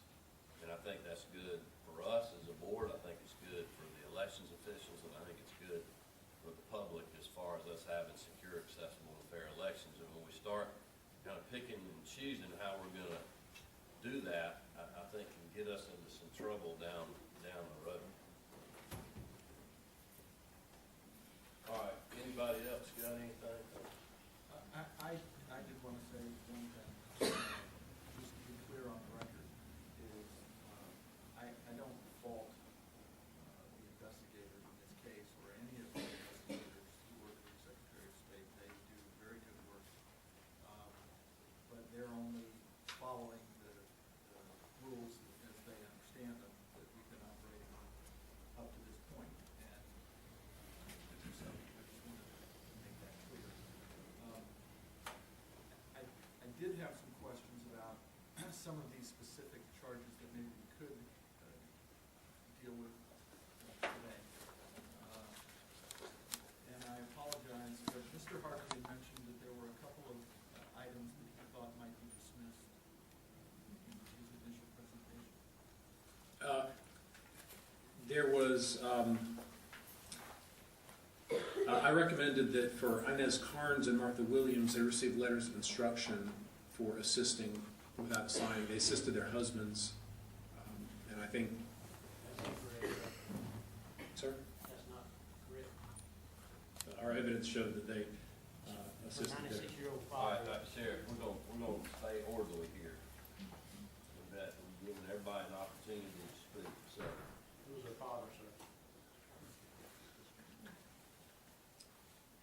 So anyway, that's the recommendation as regards them with the assistance letter of instruction. And what was the reasoning again for the letter? Well, again, because it was a family member. It was,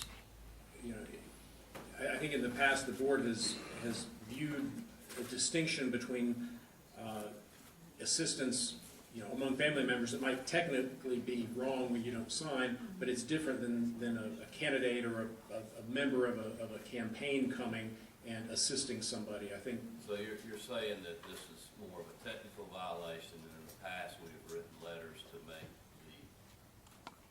the technical violators aware of what the law is, and information purposes. There's no other penalty along with that, correct? Correct. Just a letter restating the requirements for assisting a family member. All right. You want to keep going down with it? The other question that I had related to Fred Heyman. Yes, sir. And this idea that there was a charge against Linda Cartwright that she had permitted Mr. Heyman to vote. And the testimony was that what was presented was that another poll worker and not Ms. Cartwright handled that. How do we generally handle these cases? Usually the poll manager is the person, because so often in the course of a day, different people do different jobs, and it's impossible to determine who gave him his card or checked his ID, so the poll manager is generally cited for an event like that. That would, we wouldn't, what was the recommendation on Mr. Haynes III? That he be bound over also for voting while unregistered. So he was not registered. Correct. He voted because they used the other name. Well, he went in to vote, and he put his name on there, and his name happened to be the same as his grandfather, who was registered to vote. So they pulled up Fred Heyman and said, okay, you appear to be at this address, so they gave him a card and he voted. So he voted not being a registered voter. Correct.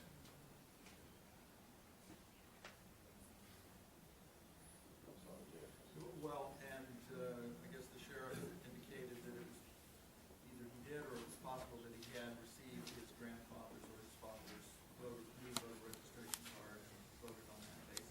Yes, sir.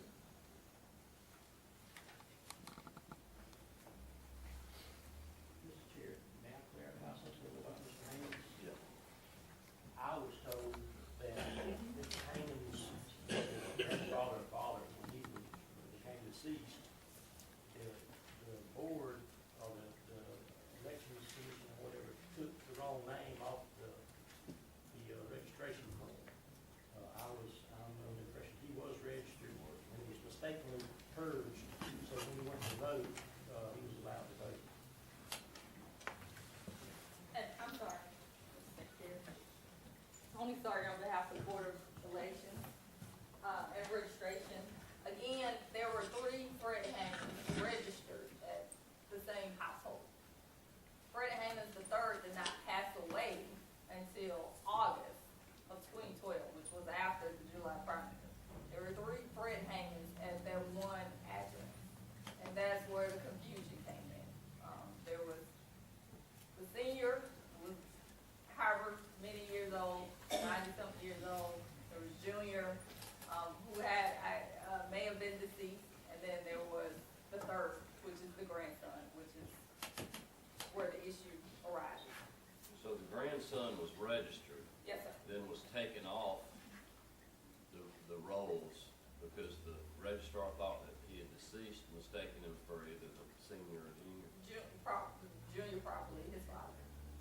But then with the card, I guess, and again, I wasn't there at the time. I only know what I was advised by my client, which unfortunately they weren't able to be here because of doctor's appointments, of spouses, family members. But the confusion came about with just the name Fred Hammond. You know, it didn't have junior, senior, the third. It was just Fred Hammond. And they didn't check the birthday, unfortunately. According to the Also report, got the issue with the registrar. well, according to the report, he was not registered. Fred Hammonds III was not registered, and he wasn't registered at the time when he was interviewed in September of 2013. And at that time, he was advised by the investigator that he still wasn't registered to vote. But was he registered before and was taken off by mistake? Is that what happened? I'm trying to figure out what happened.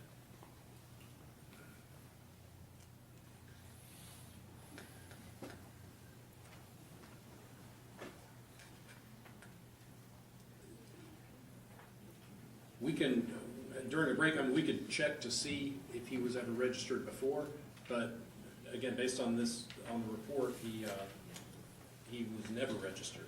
Well, I can follow up with my client, just to make sure and provide the information with you all. All right, did you get your question answered by the poll manager? Okay. All right, yeah. Thank you. Thank you. All right, Mr. Harlan. Well, actually, I do have one. When we get to the point of discussing who to bind over, what to bind over, Ms. Carnes and Ms. Williams, it would be my preference not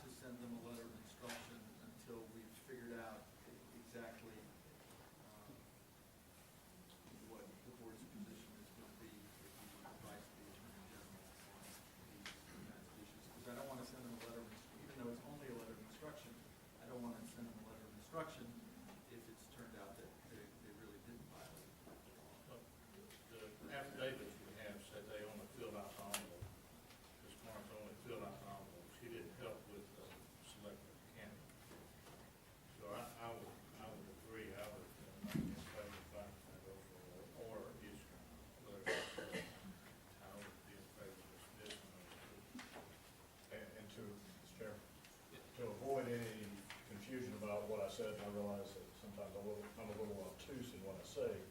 In terms of signing the oath and assisting on the ballot, there's no equivocation on our part. If you do not actually assist them on the ballot, if all you do is assist them in filling out the envelope, that is not something that they are required to execute the oath for.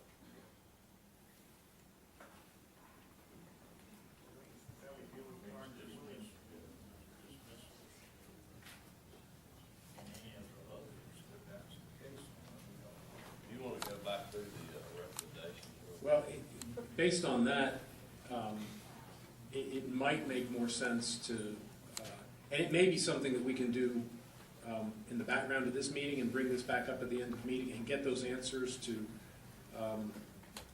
who exactly did what with this assistance. And so we may be able to resolve it later today. If you want to table it temporarily, we can come back with each of these individuals and say, okay, this person assisted with the actual ballot and this person just signed the envelope, and that will answer your questions. And while I can't do that right this second, we can certainly get that done in the next hour or so and bring it back later this afternoon and resolve it that way.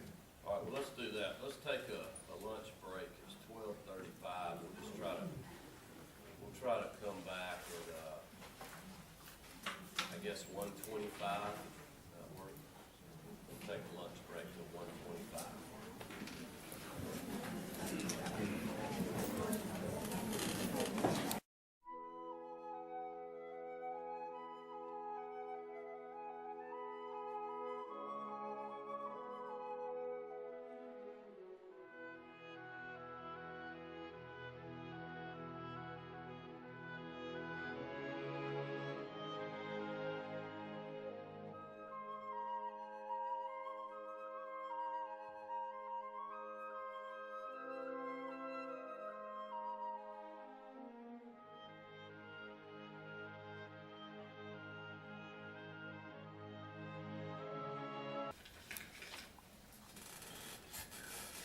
All right, the 2012 number 47, Brooks County case number 39 in our binder.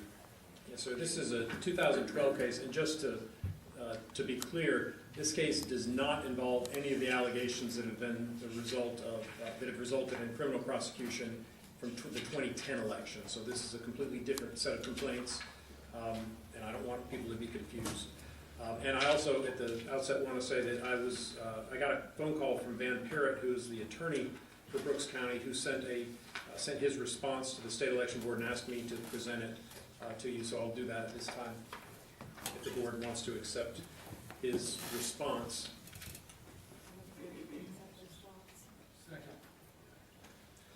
I'm sorry. Let me,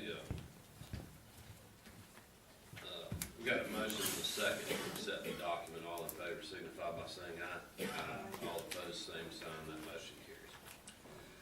There are several allegations in this case. One was that the elections office was not sending out absentee ballots properly and in a timely manner. That there were voters that were in the wrong district. That voters were not given privacy while voting on DREs. That election officials were acting confrontationally towards a candidate when she showed up at the election office. There was a second complaint regarding sort of the internal conduct of the board that would not be, in terms of following parliamentary procedures, it would not be something that the SEB would generally have jurisdiction over. That applications for poll workers were not being processed by the board, and that a candidate's name was left off a list of qualified candidates. We investigated and we found several problems that need to be addressed. The first was that when when an applicant would request an absentee ballot for a family member, as they're certainly allowed to do, the elections office was checking this, was attempting to verify the signature of the person requesting it. So, for example, if I were requesting an absentee ballot for my son to be sent to his college address, they were trying to verify my address, my signature on the application, and that's not required. So that was unnecessarily delaying the sending of absentee ballots, and that was a problem on the part of Brooks County. Once they were informed that that was not necessary and that was slowing the process down, they corrected that. That was brought to their attention by the original complainant. We did find that there were approximately 30 to 40 voters who were placed in their improper district and got the wrong ballots during this election. There were several complaints about the proximity of the DREs to the entry and exit point of the voting area. And eventually Brooks County did correct that after it was brought to their attention. The allegation that the election officials acted aggressively and refused entry to a candidate, that was not substantiated exactly. A candidate came to the office to check on the issue of the absentee ballots, the one I mentioned earlier. And in trying to make sure that that candidate would not go into the voting area, they met with the candidate outside. They directed the candidate into an outer office so they could have the conversation.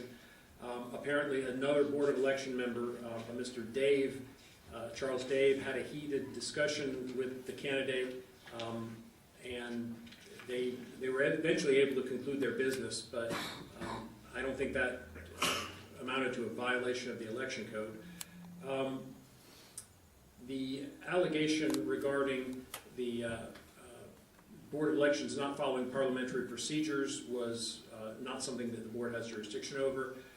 The complaint about a poll worker not being applied for actually ended up being a poll watcher issue and not a violation. And when the Republican Party turned in their list of qualified candidates, they inadvertently left a name off the list. The original list was posted, and then it was corrected by the party. The subsequent list was posted, and there was some concern that there was some type of malfeasance done in that. There's no evidence that there's a violation of the code on the part of the election officials. There was a complaint that election officials were told that people could only distribute absentee ballot applications if they received training from the Board of Elections, and there were several people that said they were told that by members of the Board of Elections that they couldn't give out absentee ballot applications unless they received training. The Board of Elections says they never gave that information. Whether they did or they didn't, it's certainly not accurate information, but there's no indication that even if that happened, it would be a violation of the election code. And lastly, there was an allegation that Ken Collins, who's the elections director, had told the candidate that there was a problem with unpaid taxes and he had to be removed from the ballot. As it turned out, Mr. Collins did have a conversation with the candidate about unpaid taxes. It turns out that the taxes issue had never been adjudicated. It was not something that would have disqualified him from the ballot, and so no action was taken on behalf of Mr. Collins. So there's no violation there, even though, again, it was a case where the information that was apparently being acted on by Mr. Collins was inaccurate. At the end of all that, it's recommended that the Board of Elections staff listed in the report be bound over to the AG's office for the violation of 21-381 in terms of getting out the absentee ballots, placing voters in their proper districts, not providing privacy for DRE voters, and there's the last violation I think that's mentioned, I think is something that I would, hold on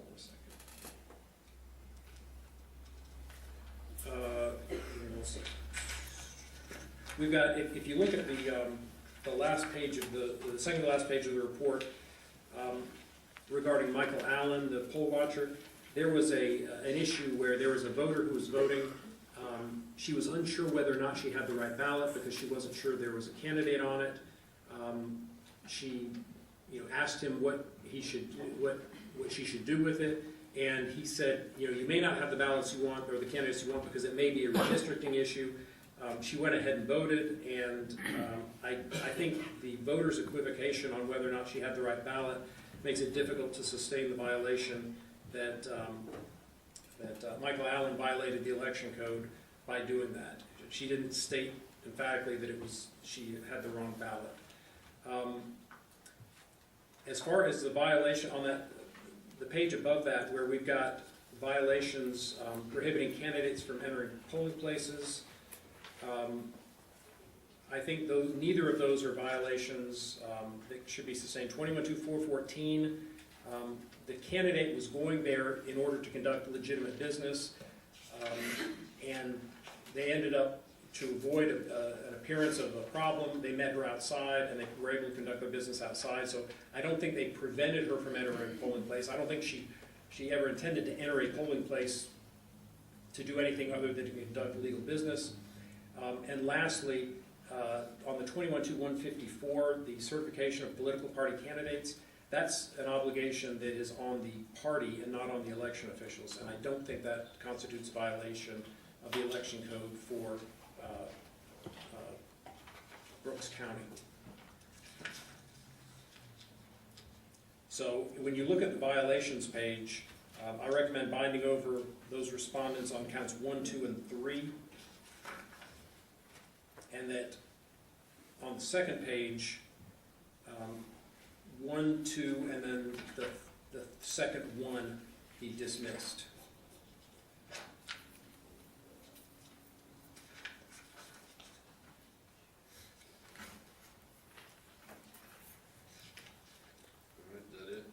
That's it, yes, sir. All right, any questions for Mr. Harvey?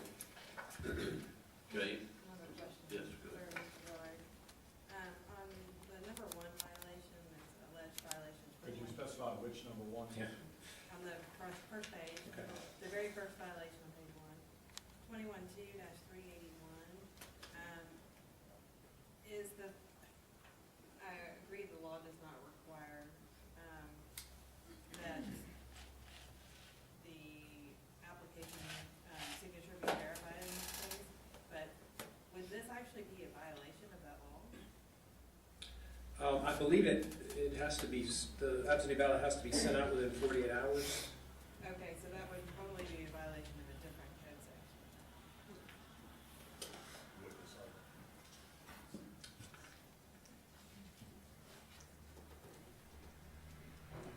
I think my recommendation to the board, and just to let the board know, you bind over allegations regarding conduct that you think violates the election code.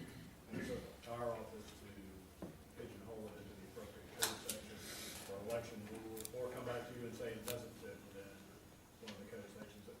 What you're doing by saying on page 2, 1, 2, and 1, if you elect to not line it over, you're saying that that conduct is not something that we need to look at. Only the conduct on page 1 would be something that we need to look at. But I agree with you, the 381A1C does not prohibit the conduct that they did. It was misapplying that code section, which caused them to violate the 48-hour send-out provision. Thank you, Mr. Rowland. Just want to make sure we send it the right format. Mr. Ward? I just wanted to follow up with Mr. Willard on that, because that's not the way we've done it in the past. But it seems to me that when we bind something over, we're saying that it's a violation of a particular statute, and that by doing that, we're letting the respondent know what it is that they're alleged to violate. Except that you're putting them on notice of what conduct they have undertaken. If you don't feel that what is in this form, in terms of the investigative summary, puts them on notice that we're saying that their failure to promptly send out the absentee ballot was a violation of the election code, that's the board's prerogative, and it can determine either to re-notice the case or dismiss for lack of proper notice. But in terms of once you put that individual on notice, there are times that you bind over a case on a 385 violation that we end up actually putting in the NCO that it was a 574 violation, as being the facts are more appropriate for that code section than they may be for the 385, or adding, so that the NCO actually talks about 385 and 574. All right, anything else, Mr. Harvey? All right, anyone else wishing to speak?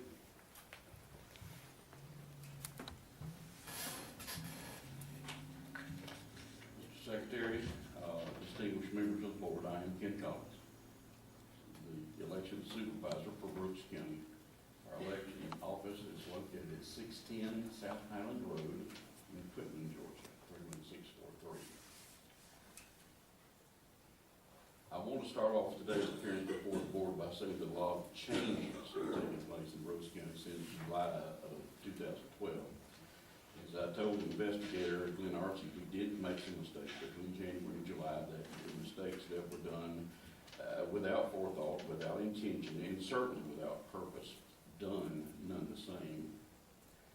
Since that first 6 months, we've made many strides in providing quality service to the voters of Brooks County. All the aforementioned mistakes were corrected as soon as they were pointed out to us. Measures have been implemented to avoid such errors in the future. I hate to admit it, but I have to every time, that the violations named in today's ACB case outline were done. They were done because we were either too inexperienced to know any better or too dumb to ask the appropriate question to the right people to prevent us from making those mistakes. Much study has gone into the OCGA and the rules of the SEB since that time, so that those similar mistakes or mistakes anywhere close to them will not be repeated. Whenever I was hired in Brooks County in 2012 in January, I was hired into a tsunami. That was a presidential year. Not to make excuses, but to just give you some general background. It was a presidential year. For the first 45 days, I was sick, working 60-hour weeks. And wasn't going to let up. I was being coached because of the simple fact that I was brought in the middle of the first set of elections there. The March primary to the PPP was on us before we knew what was going on. I was brought in to do that. I was also brought in at a time whenever there was a great deal of controversy in the county. And even though I wasn't a part of it, I inherited the animosities that grew out of that alleged misconduct. It has since been adjudicated, and those who were accused have been exonerated. And Brooks County is now in the process of trying to put itself back together. We have, since this time, gone through several elections where we had no problems, and everything has been, corrected. And like I said, we were either too dumb to ask the appropriate questions or too inexperienced. So basically, for the first 6 months, we were, we were up to our nose in water and trying to keep it above water. Since that time, we've worked with the voters, they've worked with us, we've worked with both the Democratic and Republican parties to address issues to make it better for the voters of Brooks County, and those things have been implemented. We are constantly taking on new projects to hopefully promote the elections process in Brooks County and make it better. Very good. Any questions for Mr. Collins? Just tell you we appreciate you and the board's efforts to keep moving things forward down there and keep up the hard work. Thank you. Anyone else wishing to speak on this matter? Okay. Anything to add, Mr. Harvey? No, sir. All right, do we have a recommendation?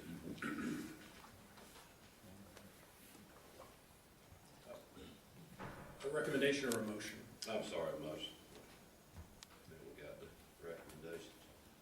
I will make a motion that on page 1 of the violations, 1, 2, and 3 be bound over to the Attorney General's office. And I believe, consistent with Mr. Harvey's recommendation, that the allegations against Brooks County Board of Elections, Chairman of the Board of Elections, election supervisor, with regards to 21-414D and 21-154B, that those be dismissed, as well as the allegations against the Brooks County Board of Elections, Chairman of the Board of Elections, election supervisor, and assistant poll manager, with regards to say election board 183-1-12.4 be dismissed.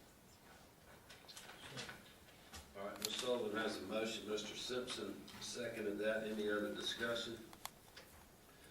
I would just add again that we appreciate the work, Mr. Collins, of you and the board think it is appropriate that we send it to the AG's office because it was violations, but we appreciate you being here, appreciate your honesty and work that y'all continue to do down there. And I know that Mr. Willard will reflect that in his recommendations back to the board. So thank y'all for being here today. We got a motion and a second. Any other discussion? Hearing none. All in favor signify by saying aye. Aye. All opposed, same sign, and that motion carries.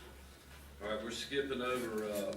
Mr. Archie, one of the reasons why I asked about the film, because actually on, and we're going to provide another CD, I guess, but on that CD, one of Mr. Collins and the chairman of the Board of Elections admitted that they, in fact, changed the notarized document.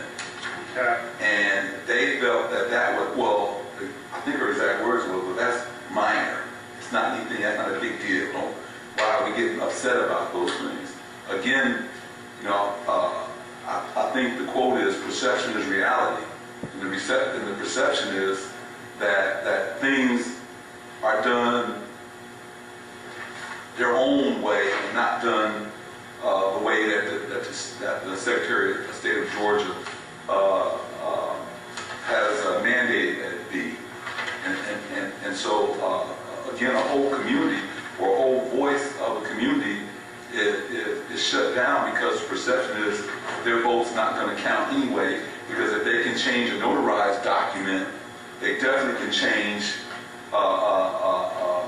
ballots, be it absentee ballots or whatever else. And I think that's the point that Mr. Maxwell is trying to make, that Mr. Collins made an open remark on the night of the election saying that there's going to be one runoff for sure. When he made a statement like that without even, which everything I read on the website, everything we did in Lowndes County and in Thomas County, the absentee ballots that were already in place were counted before we even broke it. And that was even something on the website that said it was going to be done. Absentee ballots were going to be done first. But to make a comment like that is to almost say that I know what I can do to assure that this is going to be a runoff. Again, it's just a perception. When you say that out loud to folks, then first thing Mr. Maxwell or anyone else within earshot feels like, well, they're going to try to manipulate the process. And again, those, whether it was a joke or whether it was serious or whether it was maliciously done, though he has to be above reproach on anything like that. He has to be the most impartial person in the town. That's right. And he has done the exact opposite. He proudly displays that he is a staunch conservative Republican, which negates trust as a Democrat that we will get any type of justice with him. He bends over backwards to assist Republican voters, and will do everything within his power to discourage Democratic participation in an election process. So one of the things that really disturbed me, because when we had all the mishaps, that's right, in District 5 with the wrong absentee ballot going out. Once again, this is Commissioner Maxwell. Cunningham was a candidate running for a state-level position. Ms. Gibbs is the person who's a community activist, as well as a person that put in application to work at the polls but never called back. And this is very interesting because Secretary of State Brian P. Kemp, investigator Glenn Archie, seemed to be very professional. He seemed to be taking notes. But I guess all those notes went to the Billy Goat, and that's what the Billy Goat wrote was nothing, because Billy Goat can't write. And therefore, these citizens in Brooks County never received anything back to know what was going on within the Secretary of State's office. And so once again, this is why the last election for 2014 must be investigated by the state of Georgia or Eric Holder at the Department of Justice. Not only the last election is dealing with the School Board of Education, Ms. Trotman and Thomas positions, but they also need to come down and investigate the people that I investigated. Some people say they will never, ever revote again. One lady, 80-some years old in Morven, says she will never return to the polls and vote again because of the intimidation by the G.B.R. And so who knows how much the governor, the secretary of state, and those in leadership positions have caused people not to cast a vote, not even to go to the poll to vote. And I think something needs to be done about it, in my most humble opinion. Well, on the ballot and took a street, you understand, which is Lee Street, which is in the heart of District 5, and that whole street was redistricted, you understand, out of my district into another district.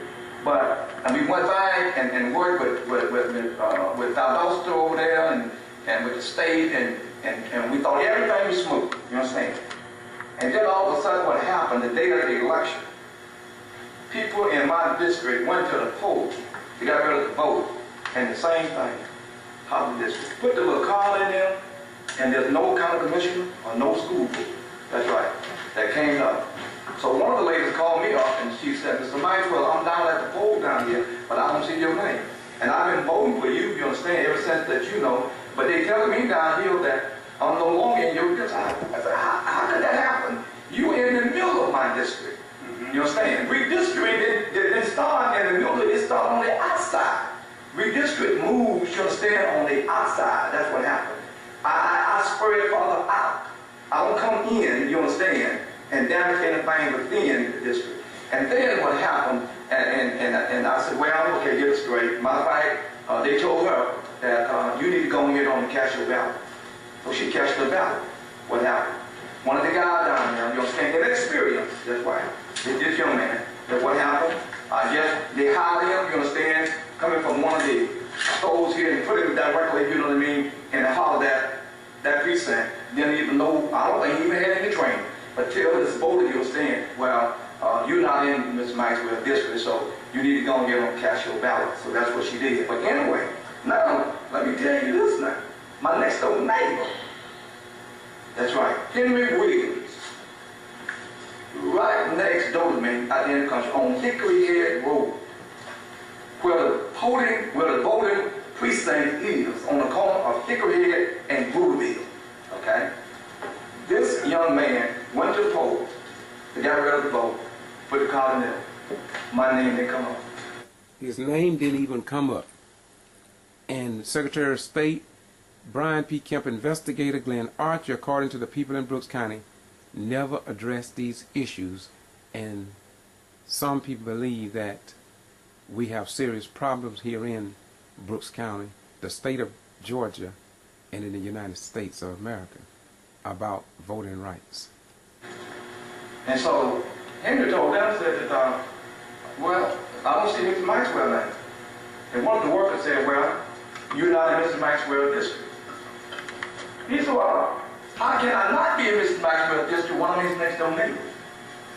What happened? So then we had, that's right, another young lady down there, that's right, said, wait a minute, let me get this straight.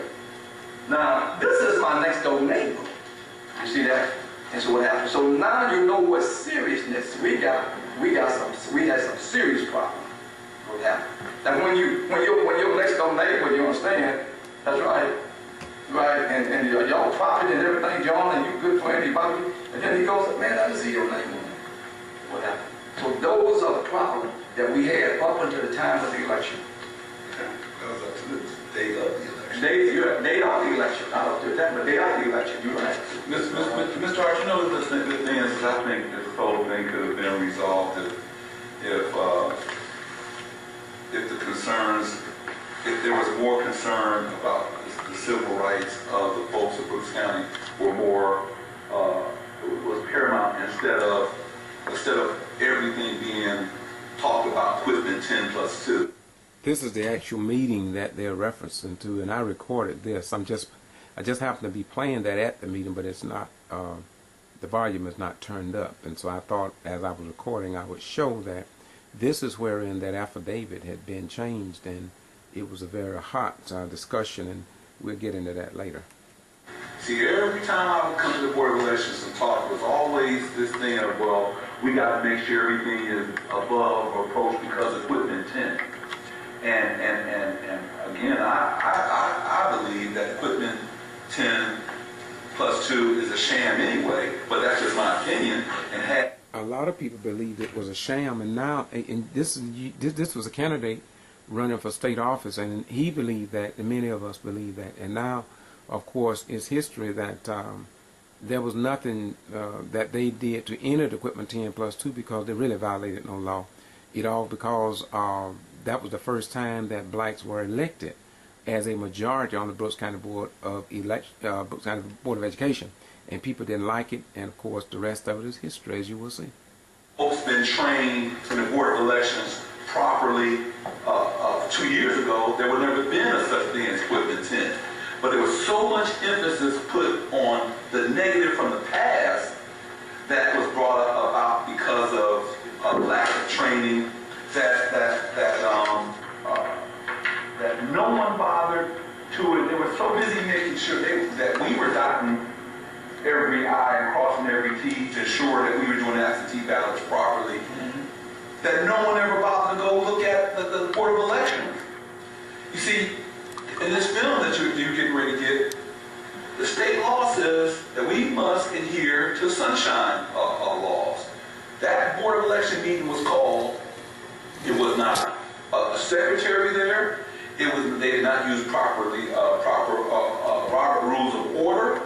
There were, matter of fact, they didn't read, the minutes weren't even approved until an hour after the meeting had started. And that was only after one of the equipment 10 plus 2, Dr. Nancy Dennett, identified that and brought it up before that particular Board of Elections. And do you not know, we still have not heard any response from the Secretary of State, Brian P. Kemp's office. And we have sent this information to the highest levels of state and federal government, all the way up to Eric Holder. And do you not know that they seem to care little to nothing about voting? Yet when wars break out, they want our sons and daughters to be willing to go fight and die for this nation. Isn't that really sad? The law says that every public meeting must be recorded. There was not one stroke of a minute taken by either Ken or the chairman of the Board of Elections. And even then, it was admitted that, well, we haven't had that much training. So again, this investigation shouldn't even be at this stage right now. Everyone should have been trained properly, or they shouldn't be in that position. And we would be talking about this right now. Mr. Collins knew those ballots were wrong. Deb Cox in Lowndes County, I physically called her. She called Ken, explained Ken how to get those ballots right. There were absentee ballots that were sitting in Ken's office for 8+ days. Requests before he sent the ballots out. He sent one ballot out wrong 3 times. On the last time that he sent it, Deb Cox told him to overnight the daggone thing because the kid was in Maryland. There was no way he'd get it back here in time. There was no sense of urgency when it came to ensuring that everyone had the right to vote. So, how do we ensure that we're going to have a partial and fair election in November? I have no confidence in the Board of Elections. We have no confidence in the Board of Elections, and I think that the only thing we can do now is ask that the Secretary of State's office truly listen to our complaints and ensure that we have someone in place to ensure we have a fair election on November 6th. And now we see and know that it seems as if no one really cares about a fair election. We started the NAACP in this area because of the previous election violation.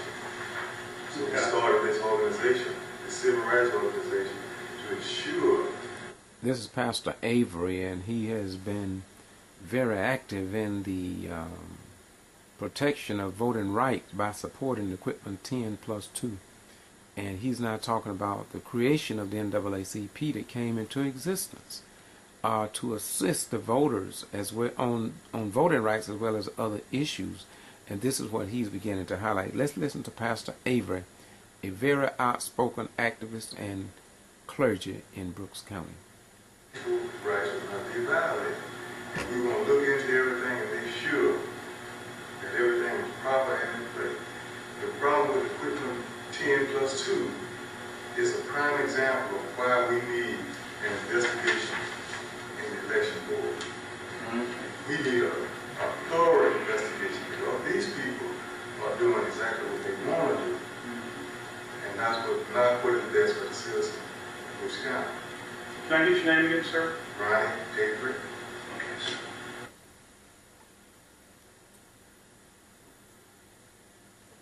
And the rest is history. And not what is best for the citizens of Brooks County. Can I get your name again, sir? Ronnie Avery. The prosecution changed the wording on the ballots to prosecute Lula Smart.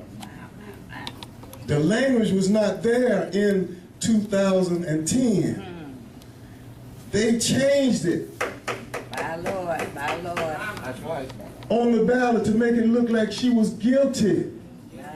The prosecution suppressed evidence. Yes, sir. They hid evidence. Sure they did. I'm a witness. Amen. Show the wicked. Tell the truth. I believe that we ought to demand, as concerned citizens, Yes. that they drop the charges on every remaining member.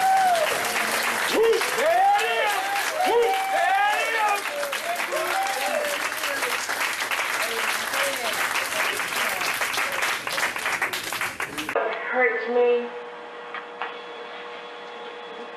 My county commissioners, Mr. S.O. Jones, Mr. Joe Wingate, and Mr. Howard Lawson, find nothing wrong with this. They find nothing wrong with this. How much can one community endure to have the right to have our votes cast and counted for who we want to represent us?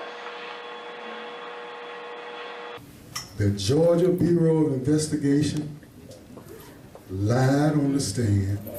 That's right. Yes. Falsified documents. That's right. Yes. The Secretary of State lied on the stand. Yes. Yes. Boone from the post office, who started this whole mess, lied on the stand. Yes. All to try to make these citizens look guilty. The district attorney here, David Miller. David Miller, he was caught on perjury on the stand. You have the old voter registration lady. What she was doing, she was taking ballots home with her. The post office. And once those ballots come in, those voters' absentee ballots come into office, they're supposed to be up on the lock and key. You're not supposed to be taking them home. You can add a fourth person in there because she had her granddaughter helping her with her.